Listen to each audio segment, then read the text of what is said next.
Good afternoon and welcome to Nutmeg Sports on the HAN Network State Championship Recap episode. Frank Granito, Kevin Coleman, and the voice behind the curtain today is that of Teddy Higgs. Teddy, say hello. What's going on here, guys? So, Kev, we look back at this weekend's action. We had 6 FCAC teams playing for state championships, 2 of them against each other, so potentially 5 championships up for grabs for the conference, and they took home all 5. What a weekend for the FCAC. I think the one championship that stands out to me the most, yes, Staples was an impressive win against number 1 Amity. How about the number 9 Trumbull Eagles taking home a softball championship on their end? So congratulations to the Eagles and congratulations to all the FCAC teams who brought home a title. You had Trumbull playing against Southington, who had won 3 of the last 4 Class LL softball championships. Staples playing against Amity, who had won 4 straight Class LL baseball championships. Both Darien boys and girls lacrosse in action, New Canaan lacrosse in action, and while lacrosse-wise a couple of the teams struggled a little bit more, there were confident wins coming from Staples and Darien boys lacrosse this weekend, Teddy. Some strong performances by big-time players. Oh, yeah. Obviously, Kevin Lindley capping off an unbelievable season, finishing with, I think, 7 goals in that game, 106 on the season. So, when Darien's big players needed to step up, they did in the state championship on the biggest stage. They finished off Cheshire. And Kevin Lindley finishes the year with 106 goals. That breaks the previous single-season school mark by 33. He sets the record for single-season points totally is 134 compared to 122, which was set last year by Colin Minikis. I mean, Lindley is going to leave here as the most decorated player in Darien lacrosse history, but what a exclamation point that was put on this senior season. Oh, Kevin Lindley, what a talent he is at lacrosse, and a great season. You talk about those 106 goals, a record-setting year for him. What a way to go out. And how about Logan McGovern right behind him? He tallies up to 100 on the year, and he's only a junior, so he's going to come back for an even better senior year. That's what we all hope to see, especially on the Darien side. But again, Kevin Lindley, an outstanding year, a name that's going to be remembered in this lacrosse program for a very long time. The win streak sits at 54 now, and we will have more on the boys lacrosse tournaments later. Let's start, though, with the baseball championship in Class LL. Number 11, Staples. Number 1, Amity. Amity had won 4 consecutive state championships, looking for a 5th. They have been the consensus number 1 since the start of the season, but when it came down to it, it was the super sophomore Chad Knight for Staples, who was the MVP of the tournament and the player of the game by far. He went the complete distance, all 7 innings, surrendering 5 hits, just 1 run, walking 3, striking out 5. Knight also had a home run over the 400-foot center field fence. He scored a run, 2 RBIs. What a day it was, Teddy, for the sophomore, who you really felt that the passing of the baton for the next great player in Connecticut might have been handed from Ben Kasperius to Chad Knight on Saturday. Unbelievable what these pitchers can do. I think it's, great teams, their pitchers can go the complete game, but at the same time, Staples had this very interesting situation where their pitchers were also their best hitters. You saw Kasperius throw 14, go 4 hits in the semis, and then we see Chad Knight hit a home run and go the complete game. So, I said that if Chad Knight can go 4+ innings, they're going to win this game, and he stepped up and they won. And you talk about Ben Kasperius. He did go 3 for 4, had a double and a run, another RBI there. That was in the 7th inning, adding that final insurance run, but only appropriate and fitting. That's the way he ends his Staples career with that last RBI hit. Well, you mentioned passing the baton, and I think Ben Kasperius, while he had a remarkable career at Staples and a great season pitching and hitting-wise, it's a good point to bring up because, going into this championship game, I think, after a stellar pitching performance by Ben Kasperius in the semifinal against Richfield, you talk about 14 strikeouts, a complete game 4 hitter. You kind of wondered, what kind of performance is Chad Knight going to, show? A sophomore going into a state final game. That's a lot of pressure on the young man's stage there. So, credit him for going in against a team that's looking for their 5th straight title, the number 1 team. Credit Chad Knight because only a sophomore, that's not easy to do. You still have to wonder about the mechanics, the maturity, and he went out and, just threw a lights-out game, including a home run as well, hit from the plate. So you're right, Teddy. I think, they're seeing production from not only great pitching, but these pitchers are hitting too. And when you can have that, and to think about where this team was, a couple weeks ago, losing to Darien in the FCAC tournament, I think their season was a little bit of a question mark. And to see them kind of rally around each other and make this nice run in the state tournament and bring home a state title, really is a remarkable story. It was a pitcher's duel between Knight and Sheps through the first 3 innings. Both teams held scoreless. In the bottom of the 4th, Amity gets on board. That was their only run. Then in the top of the 5th, the Wreckers get 3. Sheps with an RBI. It was Dribble with an RBI single, and then Knight with the huge 2-run homer for all 3 runs there. Kasparius and Rogers would add an RBI in the 7th. And now, Teddy, I'm going to throw it back to you. I know our director, Mike Suppy, is sitting back there as well. I might want to hear his opinion on this question. More impressive, Staples ending Amity's run or the 32 seed Foreign winning the state championship, finishing the year with a losing record? Well, I'm gonna have to say Foreign getting that to that state championship as a 32 seed. Obviously we knew how good Staples was, but Foreign, kind of flew under the radar there all the way up until the state title. Shows you if you get into that state tournament, it's pretty possible to win at any ranking. 32 seed, getting all the way to the championship and winning in winning fashion is a pretty impressive thing to me. And I know Frank wanted to get my 2 cents on this as a Foreign alum, but I would say Staples taking down Amity was slightly more impressive. Was a better opponent than Foreign faced in the final. I think everything all totaled, what Foreign did was a lot different from Staples. Staples is a team that had heavy expectations during the season, which finished with 12-8 or 13-7 overall. I'm not sure exactly which one, but they were a little bit disappointing up until the tournament. They were knocked out early in the FCX, and they put it together. And I vote in the top 10 poll, and they earned my number 1 vote overall for what they accomplished in the tournament. Whereas Foreign, a team that started off 1-11, considered disappointing too, because Milford is a town with a strong tradition in baseball between Jonathan Law and Foreign, and to have a team sitting at 1-11 is never something that people in the town are used for, the city, I should say. And to go on that run, though, is just remarkable, considering they got in on a coin flip, basically, over New London for the by lot to finish the bracket off. Yeah, and then that's really it. You get in via the lottery. Your number was picked ahead, so you get the nod. But, I mean, you're right, Mike. They finished or started the year at 1-11. They finished down the stretch 11-2, including the state tournament. So it was an incredible run for Foreign. But you're right. I think at the end of the day, this was a Staples team with very high expectations this year. They underachieved at parts of the regular season. They did not do well in the FCX tournament with that early loss to Darien, but they came back motivated. Kasparius was a man on a mission, and mission accomplished now as we sit here Monday afternoon. It really is remarkable. We were there when Staples lost to Darien, and it was a heartbreaking loss. It was at home at Staples High School, and going to this game, you thought you were going to see Staples win almost, but Darien did a great job of beating Staples on the road, and that's where you kind of thought, well, where's this Wreckers team going to go from here? And to see them climb all the way up and, like I said, rally around each other, using that, a lot of those senior classes really rally around each other, and Ben Kasparius, one of them as well. It's nice to see that this Staples team really turned things around before it got even worse. It is the first Class Double-L state championship win for the FCX since 2008, which also, I think, adds to the magnitude of this win, because it's not just for Staples, it's for the rest of the conference finally being able to get back on top.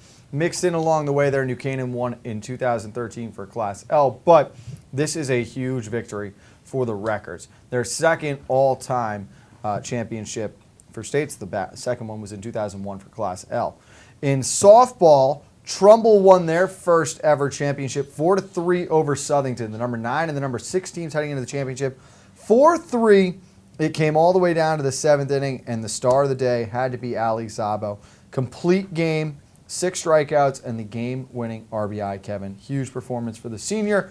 We've said it all year long. Your best players need to be your best at this time of the year, and for Trumbull, they were. And Ali Zabo, well-deserving of the tournament MVP as well. What a pitching performance she put on. And it's only fitting that after a phenomenal pitching performance, which she had 6 strikeouts in a game where this is a Southington softball program that has been very good for the past couple of years. So this is not an easy task for these Trumbull Eagles, especially coming in as a number 9 seed. And for them to come in, take care of business, Ali Zabo coming up and getting that game-winning hit. I mean, it was just only fitting. And also Taylor Brown getting that home run as well during that game. And we also, we're familiar with her, seeing her playing basketball, and she's also a very gifted softball player. So this is a huge win coming home for the Trumbull Eagles as they bring home a state title. That's, like you just said before, it's not only big for Trumbull, it's big for the FCIAC in softball as well.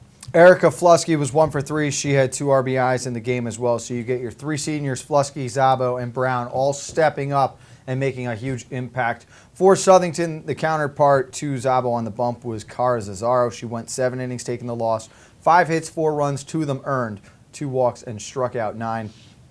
This is a tough loss here for Southington, but again, similar to what we saw in baseball, Kevin, Trumbull embarrassed, and I hate to use that word, but embarrassed in the quarterfinals of the FCIAC tournament. 11-0 versus their rival, St. Joe's, but then they find a way to get hot at the right time and run through the Class XL state tournament, which a huge win. First FCIAC team to win since 2010. West Hill and St. Joe's both winning the state title that year. Well, it's interesting. Both teams, Staples as well, have a pretty big senior class. So to me, it's nice to see that the senior class, after struggling, through that FCIAC tournament where they both got an early round exit, to see them rally around each other and say, let's put that FCIAC tournament behind us. Let's move on to the state tournament, because Frank, you and I, as former FCIAC athletes, we've been there. I've been there where, we lose early on in the FCIAC tournament and we kind of move into the state tournament. You kind of make that run. You just put in the past, and these 2 teams ended up making a great run at Trumbull. I mean, again, the number 9 seed, it's incredible what they did, and, going up and beating a very good Stanford team. And last week, if you remember, if you were watching this Nutmeg Sports, we all picked Stanford because we thought that they were the better team. Trumbull, I think we're watching us, Frank, because they went out and they took care of business, and they took care of business in the state final. So congratulations to the Eagles. And again, it is pretty interesting how similar Staples and Trumbull are. They took care of business, and they did it with clutch and timely hitting, scoring the winning run in both the semifinals and finals in the 7th inning.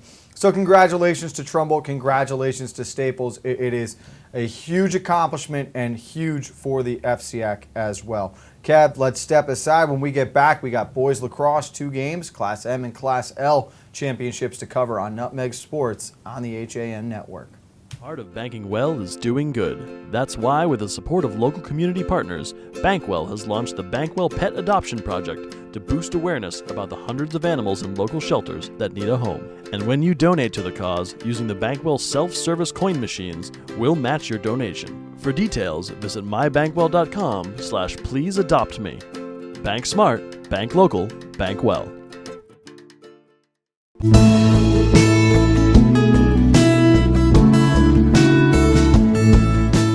At the Milford Bank, we offer an extensive selection of lending products and services to meet virtually any need. Submit your application online in our Mortgage Web Center. Start to finish, you can apply for a loan in as little as 10 minutes. Our knowledgeable and helpful staff are available to meet with you at your convenience. To learn more about what we can do for you, stop by one of our Milford Bank offices or visit us at milfordbank.com. The Milford Bank, always there. Member FDIC, Equal Housing Lender. When it comes to considering the outside of your home, just imagine the possibilities. Whether your dream is a stunning freeform pool or a tranquil, secluded garden, the team of professionals at Stonebridge Associates will make it a reality. We offer unparalleled landscape design and construction, masonry development, pools, spas, and water features, as well as landscape and garden maintenance. No other firm can offer the same level of creativity, quality, and personal attention. Discover the possibilities at stonebridgeassociates.net or call 203-544-8376 today.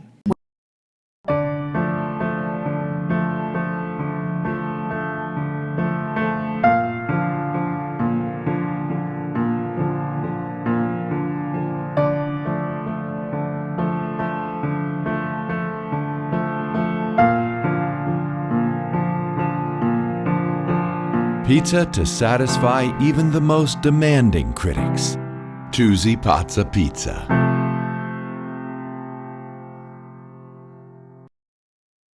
At InSports Trumbull, the game is always on inside. Sign-ups are now open for one of our most popular programs, the New England 80 Elite Lacrosse Division I and Division III Showcases. With D1 and D3 coaches in attendance, players will receive a 60-minute webinar with Director of Recruiting Hans Hansen, a custom NE80 Penny, custom shorts, and a video of all games. Last year's event sold out quickly, so sign up now for the next showcase coming in January 2018.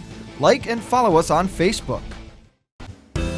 If you're watching this broadcast, you're not alone. The HAN network is available for 200,000 Connecticut cable customers on the Frontier network, and we've also reached more than 2 million viewers on our free live streaming sports, news, and entertainment broadcasts.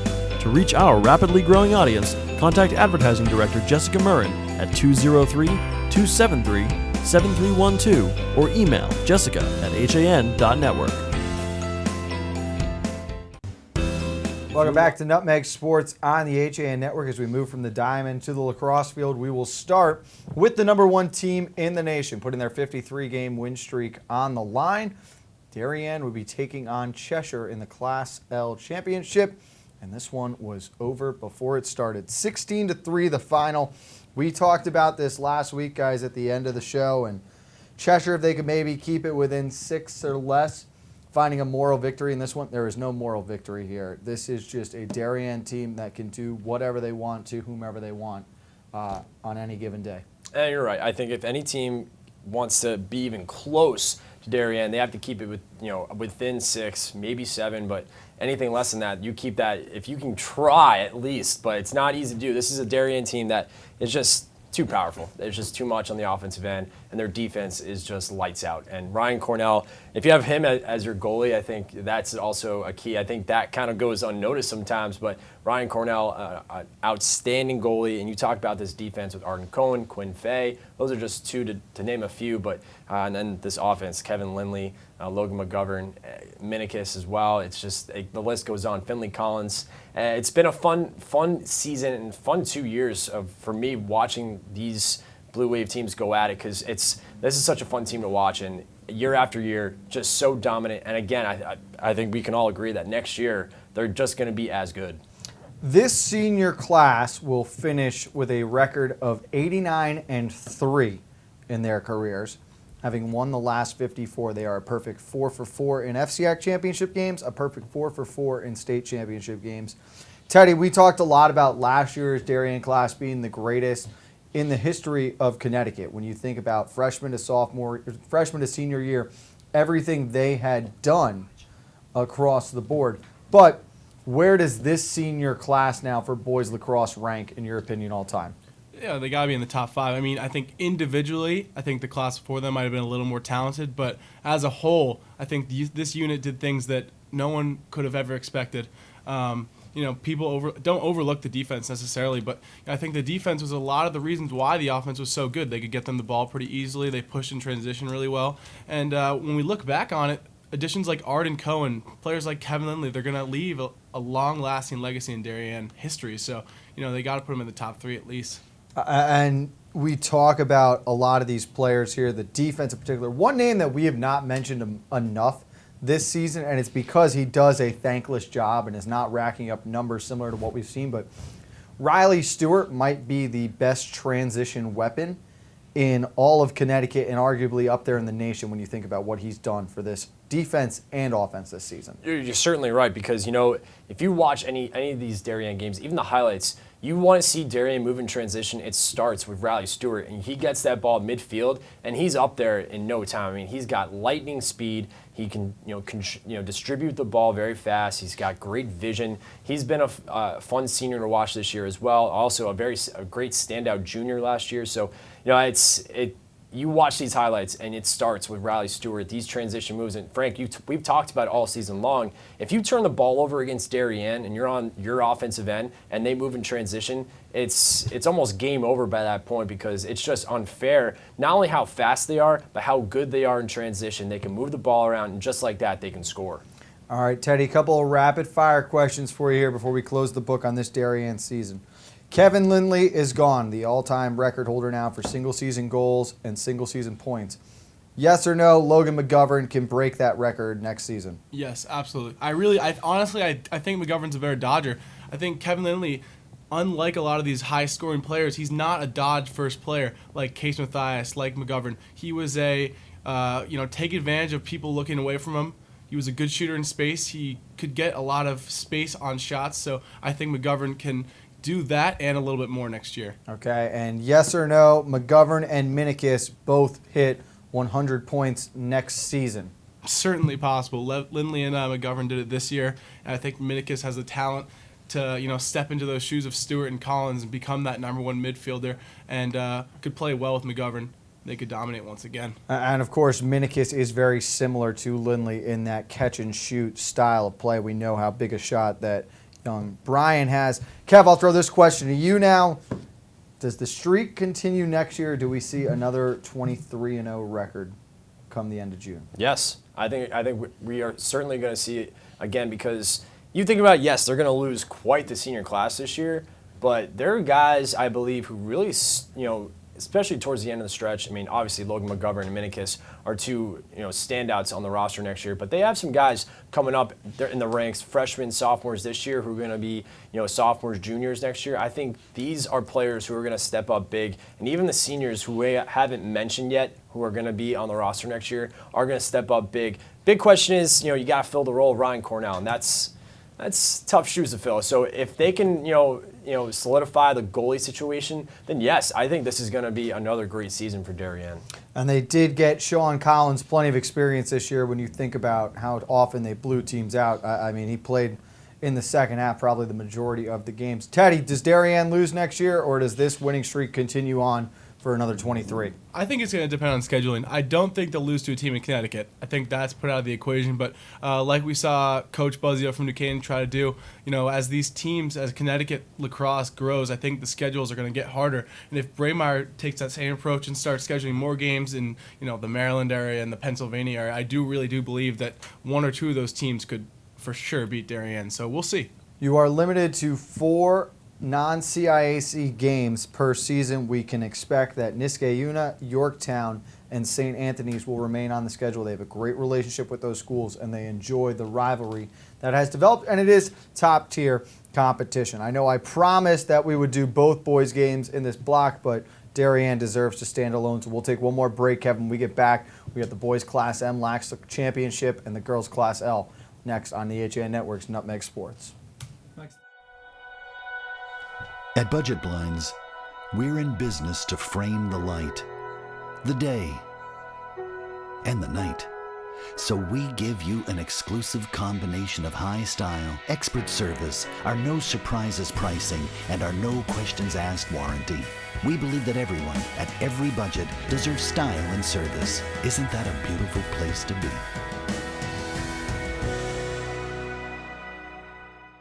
You don't have to go far for authentic Neapolitan cuisine and renowned wood-fire pizza. Pizzeria Loretano of Bethel is a contemporary Italian bistro, specializing in authentic wood-fired brick oven pizza Napolitana. Pizzeria Loretano was named one of America's top 1,000 Italian restaurants in 2008 by Zagat, and recommended by Jane and Michael Stern on National Public Radio's Splendid Table. Located close to the Bethel Cinema, we focus on quality, and our food is always made to order. Join us for live jazz Sundays from 6 to 8. Find our schedule, menu, and more at pizzerialoretano.com, and like us on Facebook.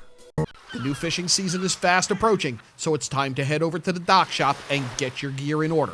We're now offering bait in both Darien and our Westport location. The dock shop can service and repair your rods and reels, spool up new line, and fill any empty space you might have in your tackle box. Whether you're a fisherman, boater, or beach bum, the dock shop is a unique place to shop. The Dock Shop, 51 Tokenique Road, Darien, 609 Riverside Avenue, Westport, dockshop.com. Spring has sprung at Walter Stewart's Market, and we're celebrating the new season with fresh takes on spring. From the finest produce around to guaranteed fresh seafood delivered daily by the best local supplier.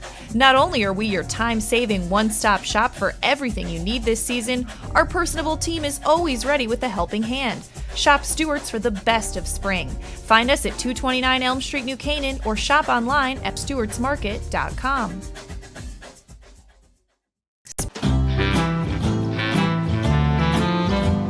La France de Charles Trenet, c'est la France de tous les Français.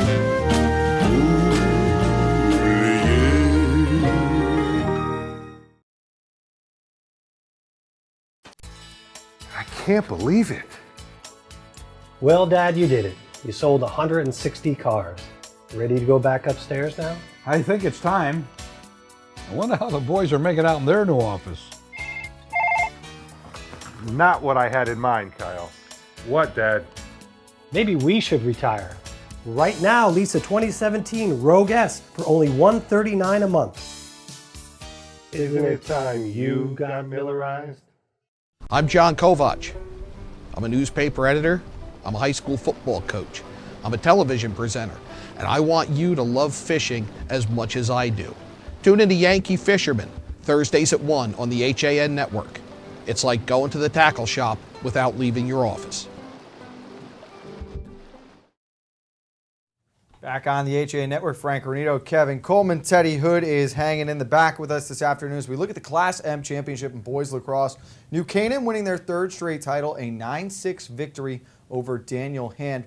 This game was tied with 6.5 minutes to go. The Rams would score the game's final 3 goals. Graham Braden, the game winner, Jack Holzer, number 8, and Jackson Apel, number 9. Teddy, I'm going to defer to you first.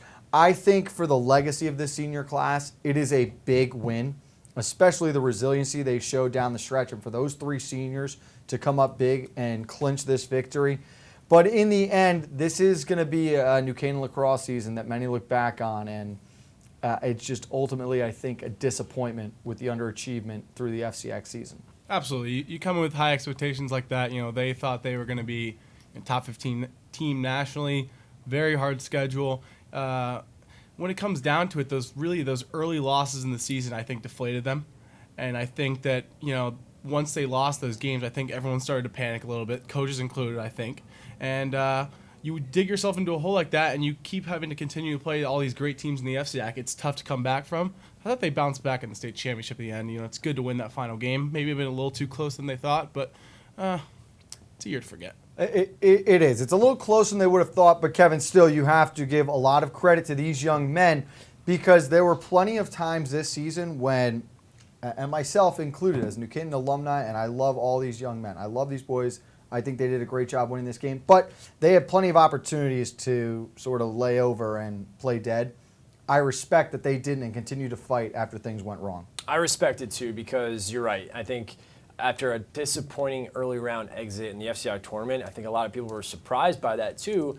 You kind of thought to yourself, where is this New Canaan team going this year? Are they even going to show up in the state tournament? And they did. And you have to give these seniors a lot of credit, especially Graham Braden and Ryan O'Connell, who, after these years, they've been so much fun to watch, and they're great leaders. And I have to respect the fact that they went into the state tournament saying, let's forget about the FCX, let's take care of business here, let's leave a legacy here, let's leave our names here, because these guys are not the type of players who I imagine leaving on a bad note. They want to go out on a high note, get that state championship on their belt, bring one back up into the rafters there. So, congratulations to the Rams because, like you said, Frank, there's just no way I could see this Rams team losing in the Class M tournament.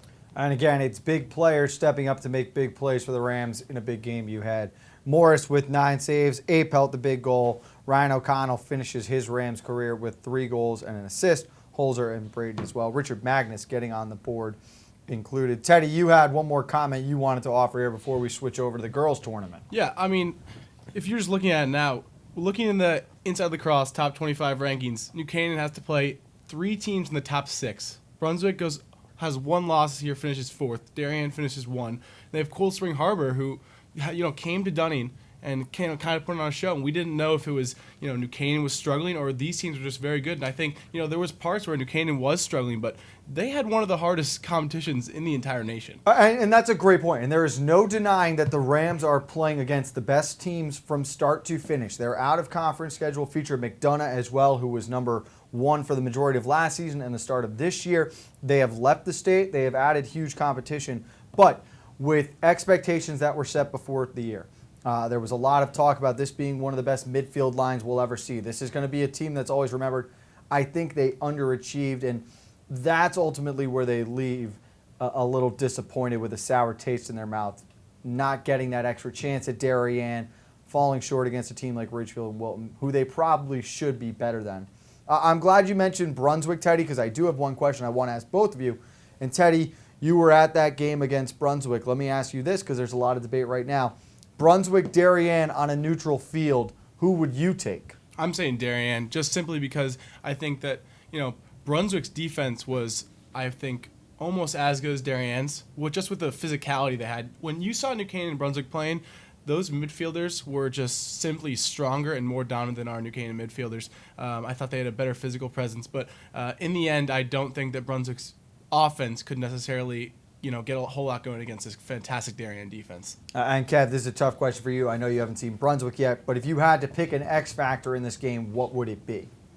That's tough. I mean, Ryan Cornell is definitely an X factor. It's both defenses, like Teddy mentioned. You talk about this Brunswick defense was, if as good, even better than Darien's, and I still have to pick Darien just because of what I've seen these last 2 years, especially from the senior class. I mean, I would love to see these two teams this season play each other. I don't want to see them play next year because the talent that these two teams had this season, I would love to see them play on a neutral field, see how it goes. And I still think Darien has a little too much high power on the offense. Logan McGovern and Kevin Lindley alone is just too much, I think. But I think it's a close game. I think that game will be the closest I think Darien will ever have to play an opponent. Should we just say this now? If you guys can find a neutral field and set up a date, we'll be there. We'll call that game. That's very fair. I think we'll definitely be there for that. We're running out of time here down the stretch, but we do want to make sure we mention the girls' championship. Darien wins their 5th straight state championship, 13-10 against number 11 Wilton. A little closer than I think a lot expected. Carly Schudel had to be replaced in the second half. Not so much for her play; she had 5 saves, but Coach Lindley trying to just give a little bit of a jolt or a shock to the players as they saw a 10-4 halftime lead quickly diminish to 11-9 at one point in time. Rebecca Wistreich and Julia Bonis were so good for Wilton, but in the end, Darien just a little bit too much. Christine Fiore and Katie Ramsey, great on the draws again. Fiore with 3 goals, Humphrey with 3 goals, Emma Jacques had 4 points. A huge win for Darien, but if I had to make a final statement today, Wilton, overall boys and girls lacrosse, the closest program trending up towards Darien right now. I agree, and I think, like I mentioned during these broadcasts, I think this is a lacrosse program that is on the rise. You see this youth program that's going on in Wilton, it's taking off again. So I think that this is a program that's taking off, and you have to give this girls team a lot of credit because this, just like the boys team in Darien, a lot of high power on that offense, and they slowed them down that second half, and they made it really, and I mean really close. You have to give Wilton a lot of credit, but at the end of the day, this is a Darien team that is just so talented. You talk about a great coach in Lisa Lindley that is legendary. So it's only fitting that Darien boys and girls teams bring home another state championship because what a great run it's been. But you have to give Wilton a lot of credit because, Frank, that was a great performance they put on. And we had a blast watching them beat Greenwich in the semifinals. That was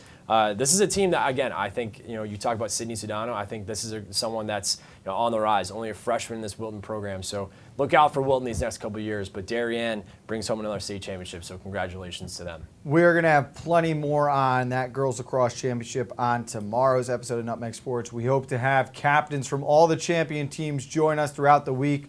Our intern Teddy Hood is going to be in contact with these high school athletes. We'll see how well connected and popular the young man is. But before we go, Teddy, I'll allow you one final comment on the girls' lax tournament. I think when in doubt, if you have this much talent as Darien does, I think Lisa Lindley is the X factor. Making those key adjustments, even pulling the goalie, that's something that's unheard of in a lot of high school sports. She is one of the greatest minds, I think, in high school girls lacrosse history. So, she's my MVP. Teddy, good job today. We'll have you back on your final week with us, and we're going to get everything we can out of you. Kev, your final thoughts today? Like I mentioned, I think, congratulations to all the championship teams, especially Trumbull, number 9 seed. What a great win it is. Staples in baseball, you talked about the 2 Darien teams. Wilton Lax, you guys are on the rise. Look out for that Ridgefield-Wilton girls Lax matchup next year. That's going to be fun to watch. Congrats to all our state champions. Make sure you stay tuned throughout the week. We're going to have our spring sports season wrap-up, plenty of highlights, hopefully interviews as well. And get ready for the summer because the HA Network doesn't take it off like the rest of you. Kevin Coleman, Teddy Hood, I'm Frank Granito. We'll see you tomorrow. No days off.